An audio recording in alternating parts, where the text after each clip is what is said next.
everybody in the cinema, and also welcome to everybody online. This event is going out through Watershed's YouTube channel. So we've got in real life audience and we have a virtual audience for this event.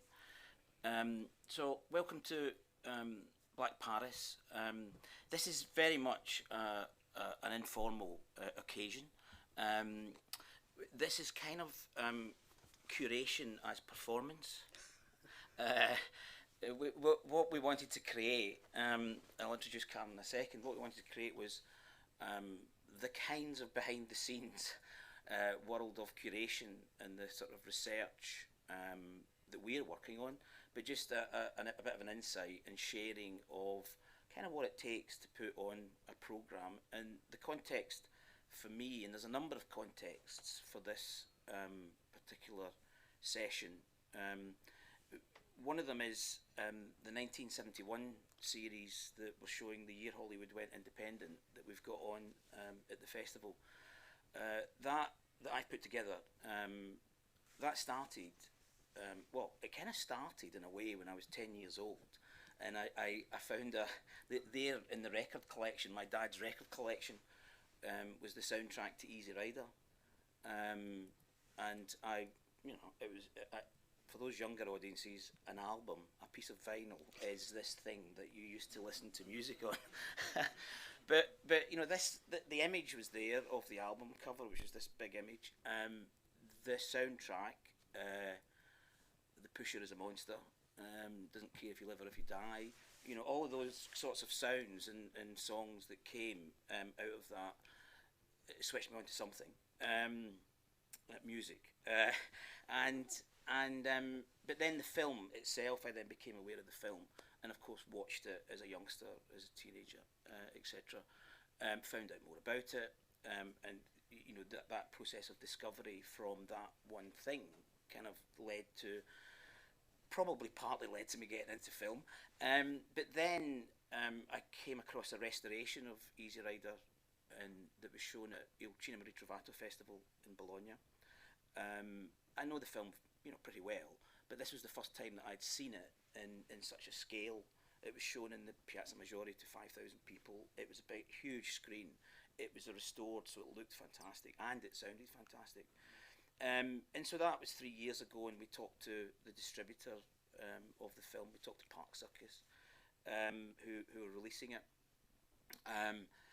But that then spool forward a few months, if not another year or so, and I read the article by Martin Scorsese on Fellini that he's just written, where he talks about the changes that are happening in filmmaking with the streaming platforms and how films are made and distributed and the kinds of films they are. And I started thinking, well, Scorsese came out of that moment when Hollywood sort of opened its doors to the independent filmmakers, of which Easy Rider was the sort of starting gun on that in many ways.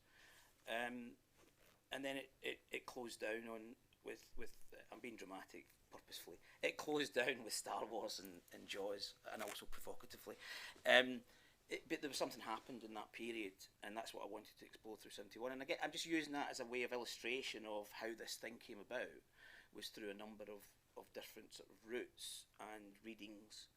And it's reached this point at the festival where the season's happened, but the journey has been, for me, the journey has been a long one, and so that's part of the context for this, which is Black Paris, where Karen Alexander, who's a writer, curator of art as well as film, and is a good friend of the festival. Karen and I have been talking about this subject matter for a good while, and we're beginning to feel that it might actually come to a programme of work that we will present, hopefully, all things going well, next year at Cinema Rediscovered. So I'll just say welcome, Karen. Thank you. And we're in this journey, so Karen's got a book that she'll talk about in a second there that's part of the research that's going on, and we just wanted to we thought it would be a nice way of sort of opening a conversation giving a bit of a spotlight into our processes and our thinking, where we're at with this season. We certainly will welcome any comments. We're not saying we are authorities. We're not saying, we're saying we're in the middle of this sort of research part, and if anybody's got any kind of wider comments, wants to contribute in some way, then we're open to all offers. There will be an opportunity to either comment or ask questions.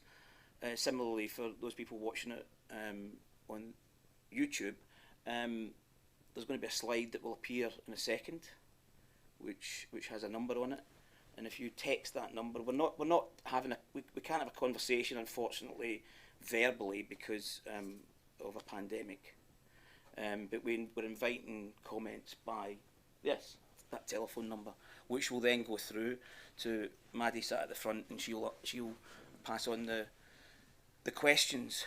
The other context to this in particular, so the 71 season was just an illustration of the kind of research and the journey, as it were, from idea to screen.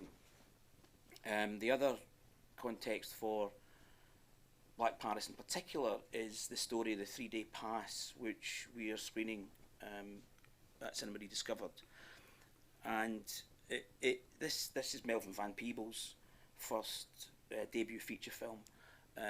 For those of you that, and for me as somebody who's been in the business for a long time, you say Melvin van Peebles, you might think of Watermelon Man, but you will think of Sweetback's Badass Song, which was a kind of groundbreaking, hugely influential American film. And when we were getting Cinema Rediscovered together, we're obviously talking to people like Criterion and Janus that deal with restorations, and I was talking to them about Wong Kar-wai, which is they've restored the Wong Kar-wai films, and in the sort of conversation, Emily from Janus said, you might be interested in this. This is Melvin van Peebles' story of the 3-day pass. I said, don't even know that film. Send me I'd love to see it. It's just been restored, and it was on in Cannes last year. So Cannes didn't happen in the cinema, but they had a virtual Cannes, and this was the story of the 3-day pass was shown in the Cannes Classics, which is their archive and restoration strand. So obviously did a bit of research, and then Emily said, you'll be amazed at the story of the 3-day pass, and I absolutely was. So the story of the making of the story of the 3-day pass was that Melvin van Peebles was making films in America, making short films, trying to get into Hollywood as filmmakers kind of want to do, and two things stopped him from getting in there. One was racism, blatantly. The other one was he didn't have a director's ticket, so you have to be the member of the union if you want to make a feature film. So he couldn't get in, and a film critic at the time, Amos Vogel, who ran a cinema in New York and was a film critic, took the short films with him to Paris and shown them to Henri Langlois, who's the kind of famous archivist of the Cinematheque in Paris. And Melvin van Peebles was also at that time in Europe. We've got to get to the bottoms of all of these different things, but he was actually Melvin Peebles at this point. Okay, what happened was he was in the Netherlands, and he loved the fact that people were Van something, Van Vlissingen, Van Gogh, Van this, and he thought, I'm having that. I'm absolutely having that. Melvin van Peebles, you can't think of him as Melvin Peebles. It's the same with Lars von Trier. It was Lars Trier. So I'll take the von, Erich von Stroheim. I'll take that. Sounds grand. Sounds like a director, So Melvin Peebles, became Melvin van Peebles.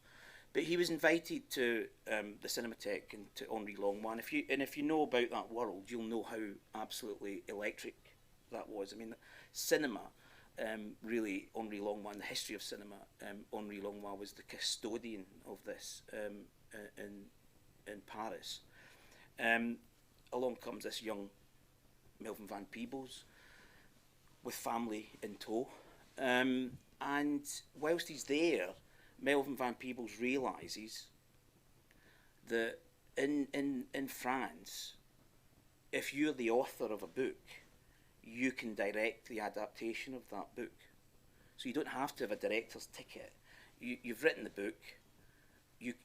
French said, so that's fine, you can, because the French like that sort of stuff, So you've written the book, direct it, yeah, okay.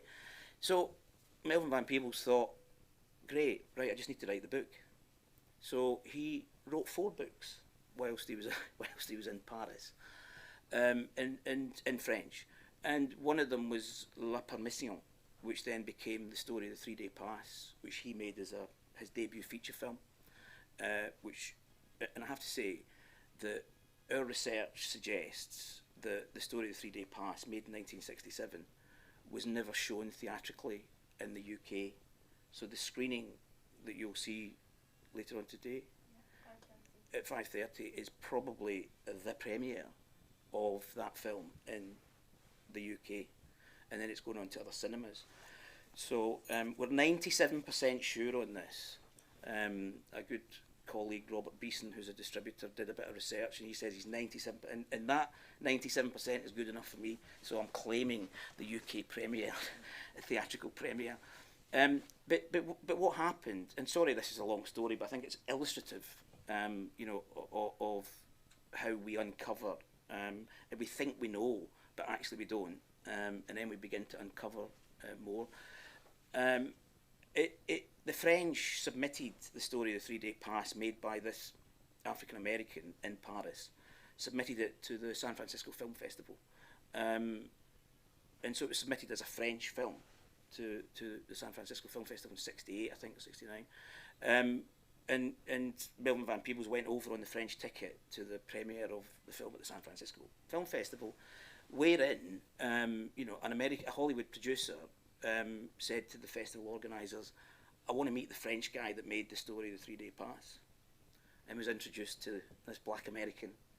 And he said, what, hang on a minute, what are you doing, And Melvin van Peebles said, well, you just wanted me to be the lift operator, you didn't want me.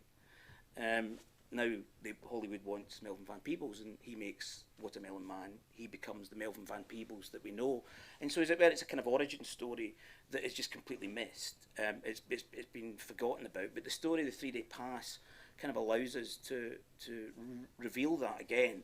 But he was a black American in Paris at that time in the '60s, and that was another big context to.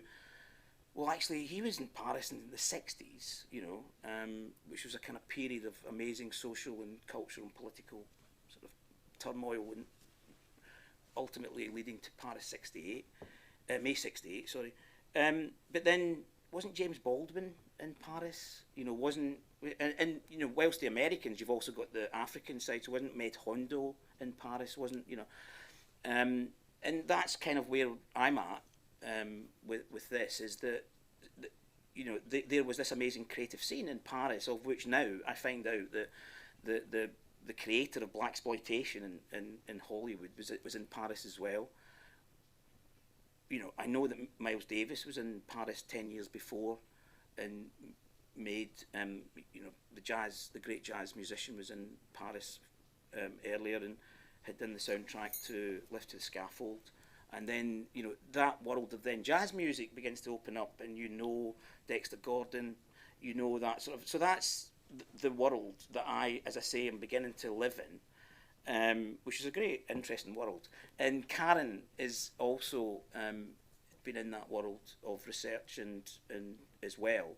And so that's my story, Karen. Do you want to say a bit about yours? Well, it's good to hear it, and thinking about my biographical entree. It wasn't via anyone's vinyl collection, but it definitely was via actually going to Paris with my school and every time I went anywhere in Paris, people would actually say, "Oh, African American," and I'd be going, "No, English," like this, in this sort of like way. And so there was very much a sort of like an assumption that if you were black in Paris, you had come from America, which I think is, you know, quite an interesting thing. And as I got older and travelled around Europe, people would still really equate seeing a black person as you know, think that you've come from America, which I think is, given the sort of like colonial history of France, is quite an interesting, you know, the way in which the sort of like the blacks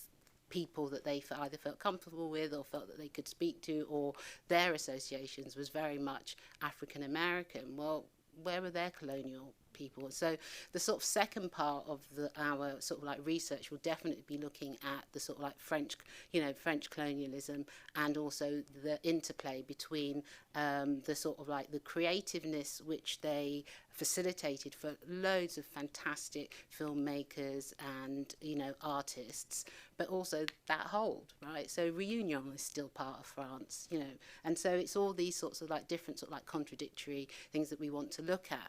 But today, I think we thought that we would just sort of like concentrate mostly on African Americans, and then, you know, the part two will be the other part. Now, Mark's mentioned sort of like the 1960s. I suppose, in a way, I mean, African Americans have been, you know, been going to Paris for you know, a longer time than from the 1960s.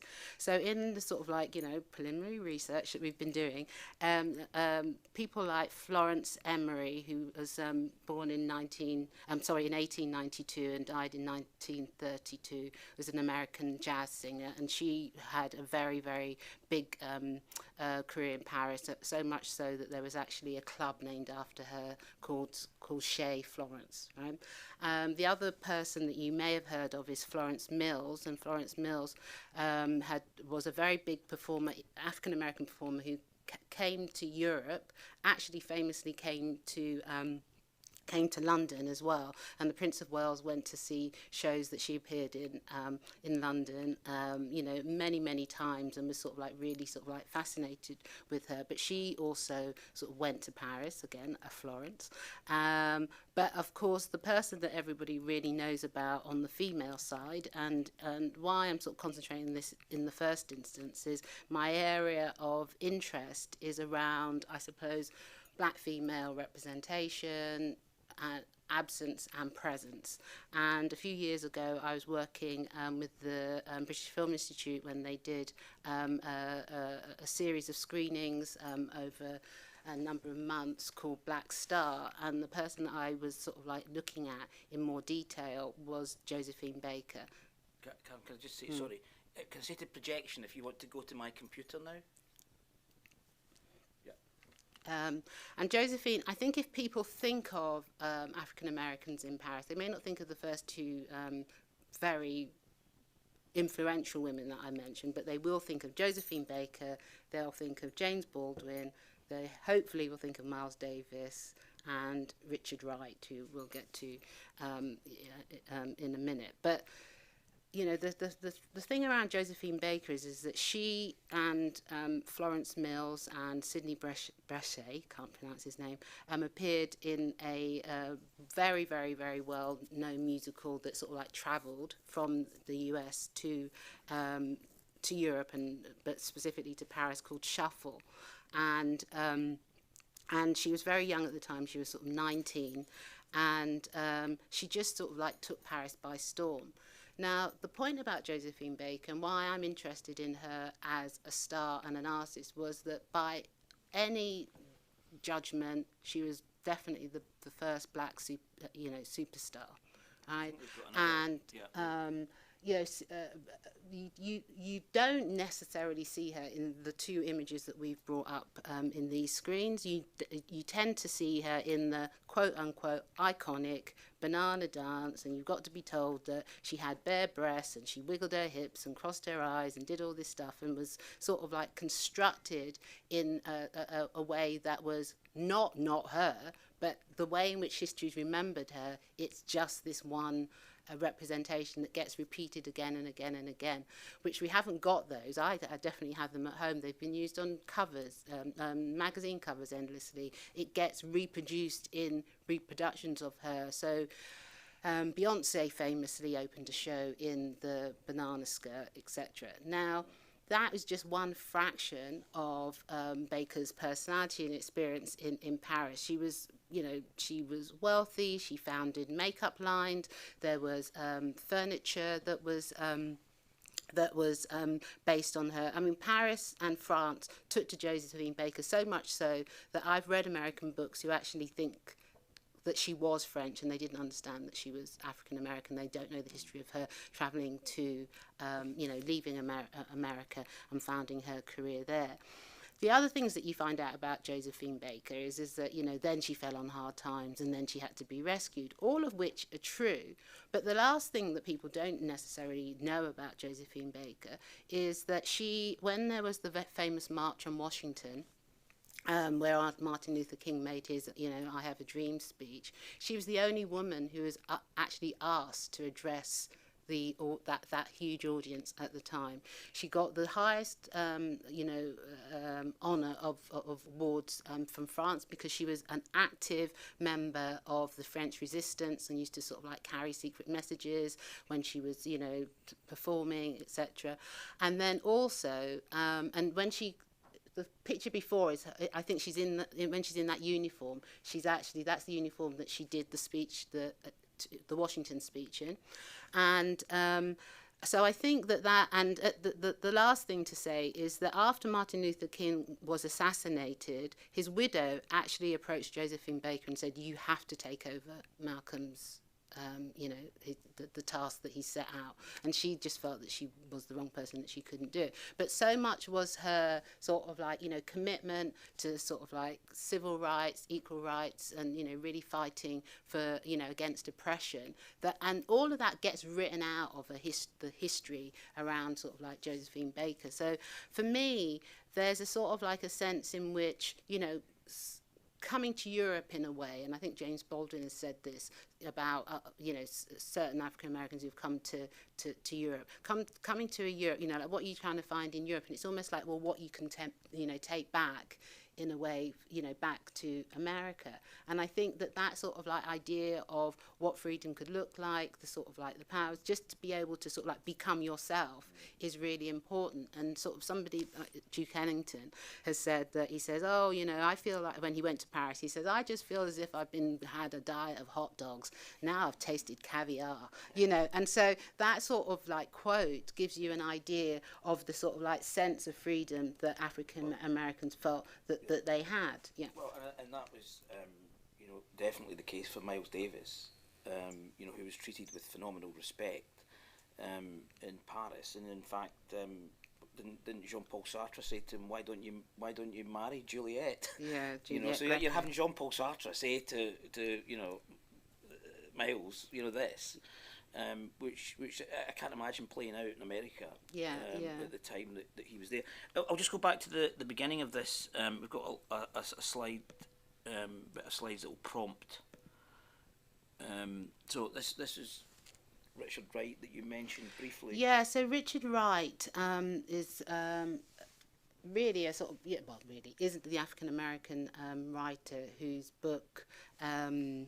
Native Son really sort of like changed everything in relation to sort of like literature at the time. I would say everything, of course, remember, people listening and people with us, Mark and I are not experts, right? So I'm sure literary figures will have a whole range of different people who are really important. But at the time when he moved to Paris, which is around about 1943, I think, he had got a very good reputation in the States. But then, there was obviously segregation, Jim Crow, everything that was there, and he moved to Paris. I have to look it up, but I think Chester Himes, again another writer, was in Paris at the time as well. and he moved to Paris. And what he said about there, he says, I never felt a moment about being in Paris. Wright said, I never felt a moment of sorrow. And he says, you know, he says, whereas, you know, you know, it's a beautiful city. He says, whereas, you know, Spanish Harlem is left to rot in dirt and garbage, you know, there are beautiful trees and houses in Paris. And he says that, you know, there's no terrifying bigness. And I think that there's a sort of like, you know, there's an overwhelmingness of like freedom that you actually get from some of his words. There's an ode, actually online, which we can't really play today, but it's only 5 minutes if you get a chance to look at it. There's you can hear Wright and in his own voice, and it's called a sort of Richard Wright's Love Letter to Paris, and it's, if you want to sort of like look that up, and it's a sort of like, you really sort of like beautiful thing that he can, you know, when he's actually sort of like just saying how much freedom that he has in the city. And I think that, you know, a presence like his in Paris at the time, and that history that there was with, you know, African Americans moving to Paris as a form of getting away from the racism in America is really important. And it wasn't little numbers. Like we were mentioning the famous people, but there are other people who set up communities and moved there from probably around sort of like World War I, when, you know, thousands of African Americans were coming over to Europe to be sort of like part of the sort of like, you know, the fighting forces. And many of them stayed because the experiences that they were having were so different in Europe, and they were treated sort of like much more humanely and, you know, more like equals. Now, there could be a whole sort of like discussion about, well, isn't it a bit, isn't it about fetishizing the black body, the black entertainer, and all of these different things? But when you read some of the biographies that people write about their own lived and personal experience, you don't feel that, right? So you get a sort of like ironic reflection on some of these things that may be from James Baldwin's work, you know, about being a sort of like, you know, an African American in Paris. But you certainly don't necessarily get that from reading some of the works from other people, or those comments don't come through. Now, Mark and I are talking in a sort of like very sort of like, I suppose, subjective way about these ideas that we're not experts on.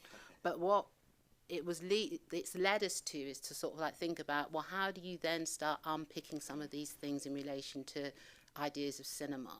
So what was around at the time? Who's appeared in it? Because cinema itself was something that really put people on pedestals, told stories, let people sort of like look and see things that they wouldn't necessarily be thinking about, or let them dare to dream, right?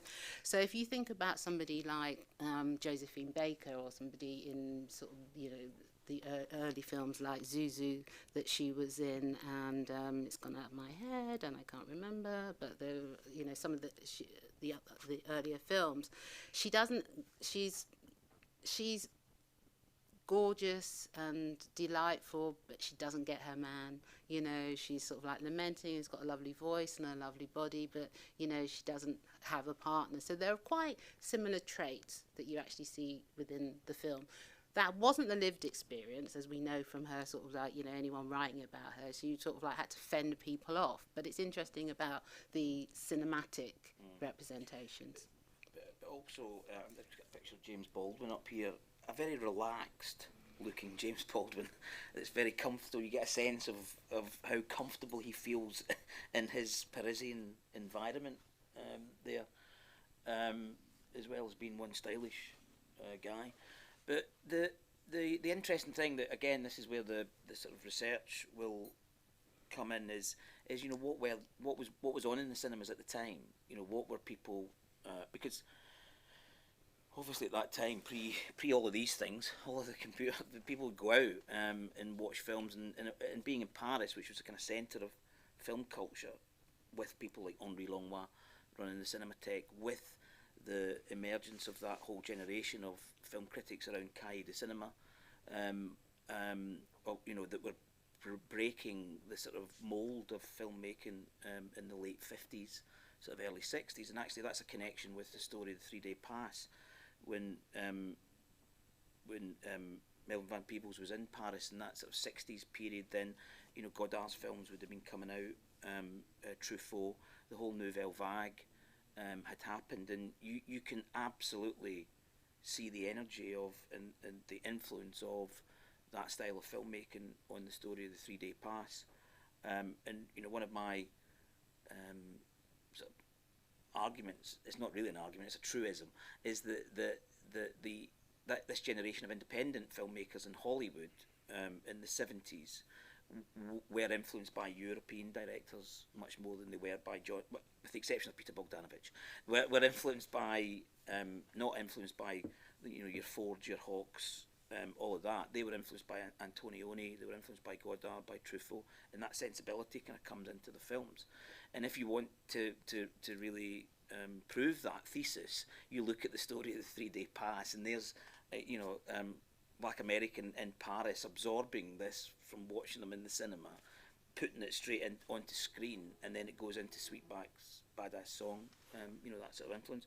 But if you think about Baldwin there, you know, what was he doing before this photograph was taken? What was he doing afterwards? Was he on the left bank heading off to cinema?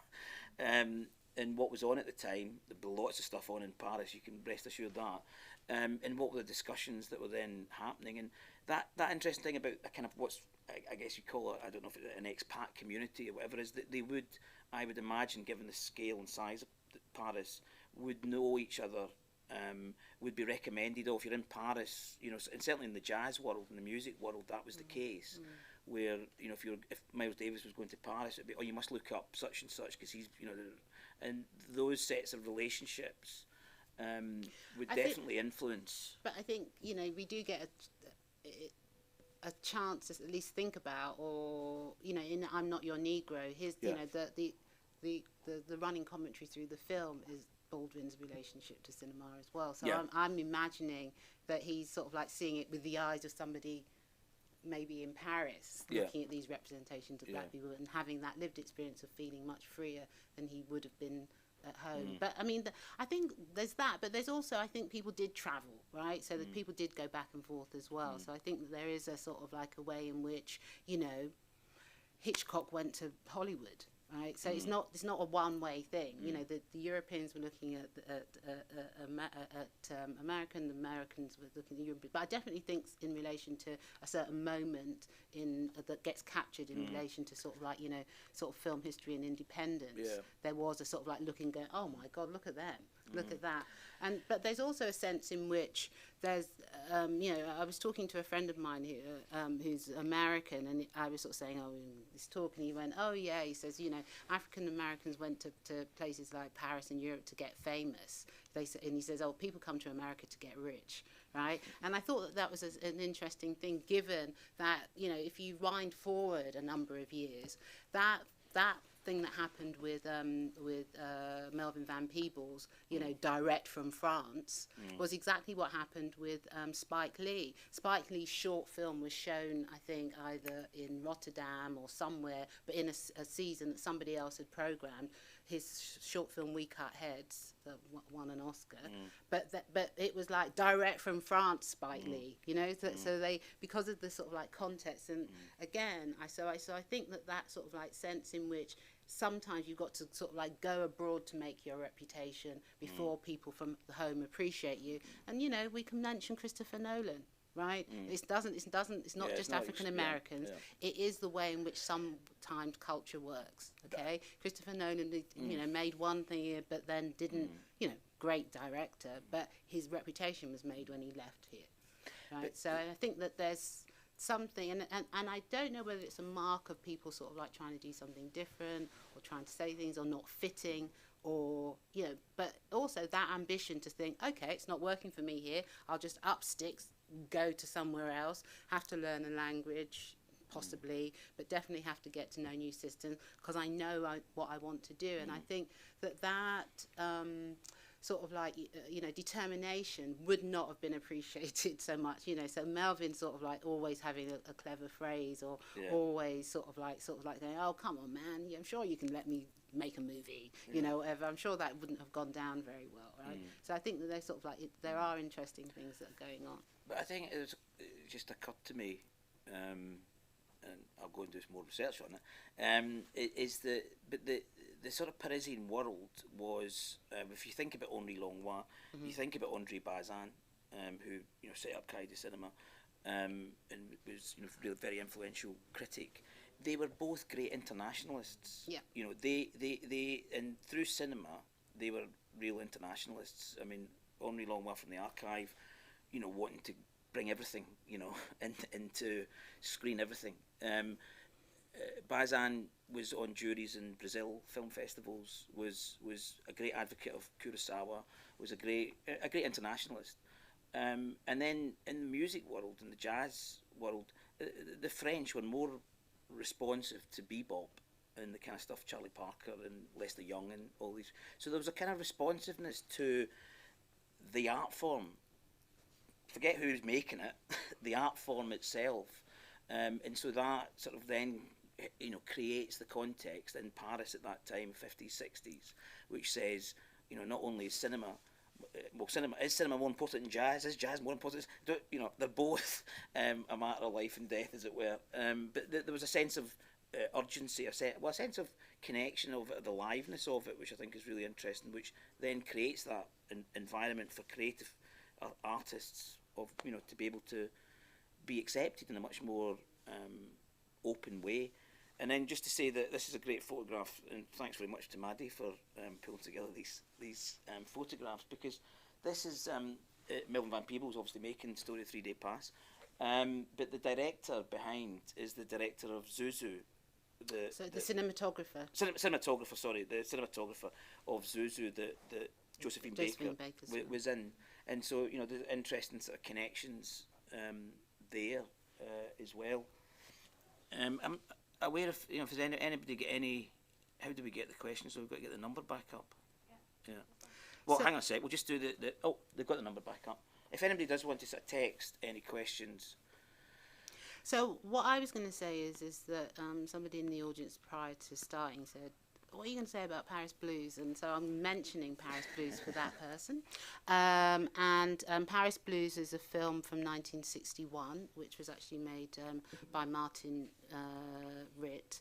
And Wright and I think the writer, what's his name, Walter Bernstein, were famously sort of like blacklisted in the 1950s as part of the sort of like McCarthy communist witch hunts, really, and not really witch hunts, and but and it made me, because you were talking about it, and I sort of like thinking it's not just about the culture and what.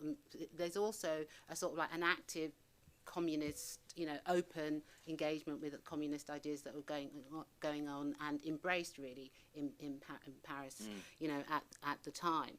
Now, so Paris Blues is a musical, romantic drama that's based on a book, and it's very much, I feel it's quite a touristic book, so you really get to see Paris. There's nothing wrong with getting to see Paris. It's definitely not a criticism. And it stars Paul Newman, Sidney Poitier, Joanne Woodward, and Diane Carroll, and you just think, oh my God. So, and I hadn't realised that all these people were in this film. So when Mark was talking about the gestation, thinking about, 1971, during sort of lockdown, I kept thinking, I had Paris Blues, but I'd never looked at it. And I just thought it was sort of like, a really sort of like brilliant film in relation to the depictions of, sort of tenderness, I suppose, in relation to the sort of like the couples, specifically the black couple. It features sort of, Louis Armstrong's in it, and I think he plays a character called Wildman Moore. There are sort of a number of sort of like really famous. I'm not a jazz aficionado, so I can't really tell you all the people that were in it. And it's interesting because there's experiences of race, so that racism is not absent. So one of the things that I don't want people to think is that people thought that there was no racism in Paris. And in fact, there's a writer in the sort of like booklet that accompanies the the DVD, who talks about and I think she says, Rashida Braggs, I think her name is. She talks about that she says that it's not that people were colorblind; they were actually so what people were experiencing in Paris was a colour consciousness, i.e. a sort of like an engagement and a sort of, maybe curiosity thing, but they definitely saw you, right? And you see that in the story of a 3-day pass, that there's sort of like a recognition. And I think that sort of like recognition of sort of like other and otherness and the sort of like possible frictions are things that are depicted in the film. Now, I haven't seen it so recently, so I don't want to talk about it too much, and it'll be in our season anyway. And other people might have sort of like questions, but I think it is really important that those two stars were seen to be. It was important to bring those two stars. So it's almost like there was a sort of like a moment that they could be in this film, but in Paris, that maybe it wouldn't really have made sense, or it couldn't really happen in America. I sort of thought, right? But there was sort of like lots of glamour, and glamour is important not only in relation to Josephine Baker, but also in relation to another incident that I want to refer to. But one of the shocking things that I found out about when you suddenly start doing historical research is that I had no idea that the same year that film was made was when there was the Algerian massacre in Paris. And part of what we're doing within the research is also looking at not only possible, we don't want to be showing people being killed on the streets of Paris. So basically, think about the Algerian Civil War. There was a march on the streets of Paris of Algerians. And what you suddenly realise when you start reading some of this stuff is that you don't get a sense that there are Algerians around so much. Definitely James Baldwin does, but other people that we haven't read enough about, but hopefully they do reference it. And there was, on the 17th of October, there was a sort of like a huge march where reportedly up to 400 people were killed on the streets of Paris. Now, that has only been acknowledged by the French government in the last few years, but it's a shocking thing to think has happened. And culturally, I've only just found out about it. I think lots of people, maybe French people, know loads and loads about it, or people who are sort of francophiles or francophone know about it. But there's no acknowledgement. And so the Paris that gets depicted in Paris Blues is this idealised sort of like place. We don't see any Algerians. We don't see, know, and so there's a sort of like there's an interesting factor so there's a sort of like sense in which Paris can contain these African Americans and the idea of African Americans and their engagement with America, but then their own colonial subjects are treated despicably. And I think that's sort of like an interesting. Well, it's one of the kind of real tensions, because you do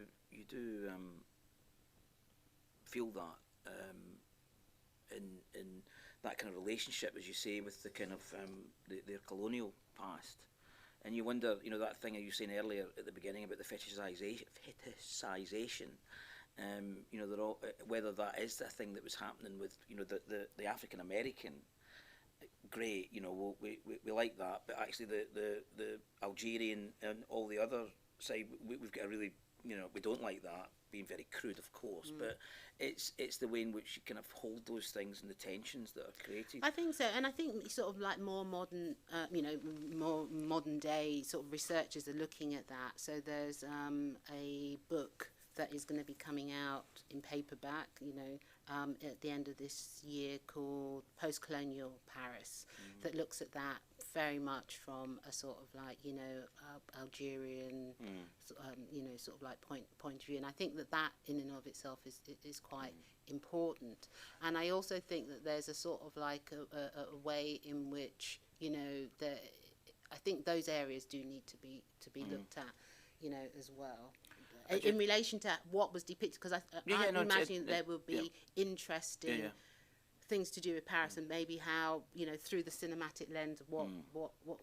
did Algerian filmmakers who were allowed to make films or were able to make films make of African Americans in Paris as well. So it's just almost like the gaze is not just us sort of like thinking, isn't that interesting, but through other eyes. Yeah, I'm just going to say to projection, if they can put the slide up, and now, if that's okay. Yeah. So there we go. This is Diane Carroll and Sidney Poitier in Paris. So Carmen Jones was 1954. And I think that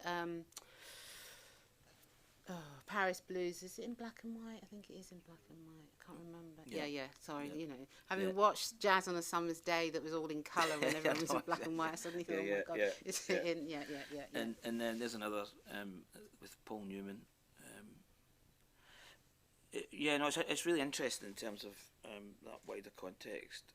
And I was certainly thinking about it in relation to Melvin van Peebles being in Paris late in the 60s, knowing that, you know, May 68 was round the corner, and you know, everything that must have been leading up to that. But you know, you had Ousmane Sembène, you had Med Hondo that were also in Paris, and what were the kind of politics, or what were the discussions that were, I mean, did they meet? I don't know, but you know, what would the discussions be between, you know, an African colonial, you know, colonised, now probably going through independence, but dealing with the kind of the French state, because the French state did put a lot of money into filmmaking, and they have continually done that.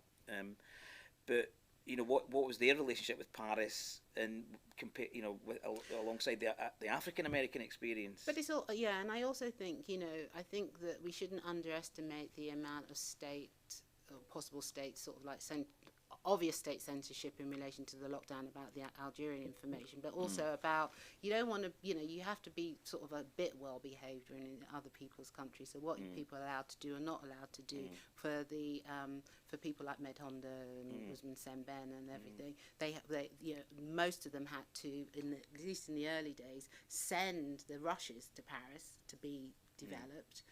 Were they using the same labs? You know, all of those sorts of things, I think, are sort of like interesting conversations.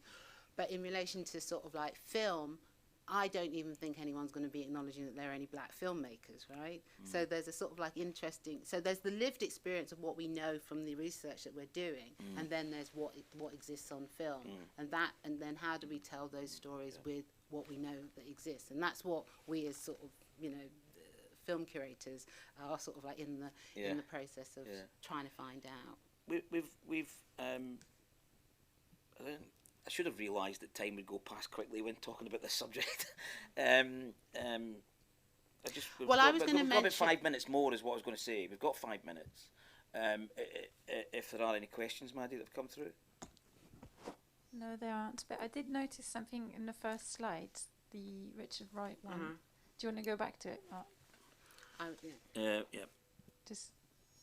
What does it say something that you? What does it say? It's interesting that it says, a man of letters, black American, on a plaque.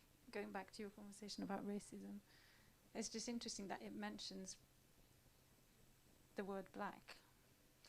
Un homme de lettres noir américain. But I think that the part of the, but isn't that important in relation to identifying people? Yeah, no, it is interesting that it's kind of firmly stated that he's a black American. Yeah. Which is, you wonder whether that's a statement of sort of defiance, as it were, in a way. Well, we don't know who. I presume it's the city that put the. Yeah. I don't know if Josephine Baker, how Josephine Baker would have been described. I don't know whether she would have been described as a black American or African American, because she was so sort of like caught up with the state, wasn't she? Yeah. When I say caught up with the state, but you know, that she was so loved because she had a state funeral and everything like that. I wanted to. There's two things I wanted to mention. I wanted to mention a book by Terry Simone Francis called Josephine Baker Through the Cinematic Lens, that was a cinematic prism, which is a fantastic book that's all about. It's not this book here, but a fantastic book that's all about Josephine Baker. I think there's about 20 pages about why the banana, right? So she's gone into endless detail. But one of the things that she does really sort of like foreground is this idea of naturalism and natural talent. Right? And it's all about how hard you have to work to be able to do what it is that you do. And whereas there's a sort of an assumption that it's, you know, all black people have rhythm, everybody sort of like can dance, it's easy, you're physical, you can do this and you can do, you know, and she's got, you know, she's done research into, you know, interviews with Baker, talking about how hard she, you know, how hard she worked to do everything. I mean, you know, she came from nothing. She got to Paris. She taught herself French. She did, you know, all of these sorts of like different things. It doesn't happen if you're just sort of, it doesn't happen just because you're natural in that way. And I think that there's a sort of like a sense in which obviously lots of, you know, cinema is about illusion. So that sense about the work of cinema is behind the screens, and you don't see the 50 million things that everybody else is doing, as with everything else. And so you put it aside. But I also think that there's a sense in which the sort of like the way in which sometimes black people are depicted within the arts, especially dancing, performing, entertainment. It's a bit like, you know, I'm tone deaf and I have no voice whatsoever. I was put in the choir and I kept saying to, you know, my choir teacher that I can't sing. Oh, you know, she just thought I was being sort of like, you know, just being stupid. And then I got the job of turning her paper, because I really couldn't sing, right? So that's the first thing. So, but it's the amount of work that the writers would have put in, you know, how hard people work. People like Chester Himes, the amount of books that he wrote, and James Baldwin. So I wanted to sort of like, you know, name check Terry Francis's book, but also to say it didn't sort of stop with Florence Mills and Florence Emery, and then there was Josephine Baker, and then there wasn't anybody else. So anyone who has seen the Holston Holston film on Netflix, yes, that is our lockdown viewing that we tend to look at, will be at least aware of something that was called the Battle of Versailles.